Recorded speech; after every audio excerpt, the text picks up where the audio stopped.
সাকিব আল হাসানের পর দ্বিতীয় বাংলাদেশি হিসেবে অস্ট্রেলিয়ার ফ্র্যাঞ্চাইজি লিগ বিগ ব্যাশে দল পেলেন রিশাদ হোসেন। সবাইকে চমকে দিয়ে প্লেয়ার্স ড্রাফট থেকে এই টাইগার লেগ স্পিনারকে দলে ভেড়ায় হোবার্ট হারিকেন্স। কিন্তু বিপিএল ও বিগ ব্যাশ একই সময় শুরু হওয়ায় এখন শঙ্কা জেগেছে রিশাদ খেলবেন কোথায়।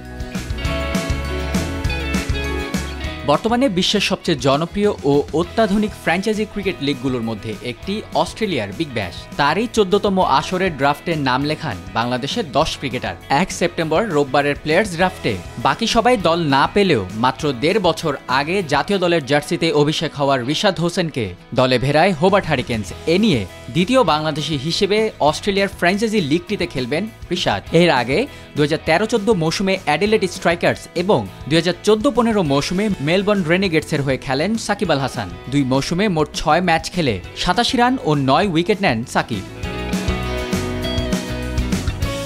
বিগ ব্যাশে হোবার্ট হারিকেন্স এখন পর্যন্ত চ্যাম্পিয়ন না হতে পারলেও রানার্স আপ হয়েছে ২ বার।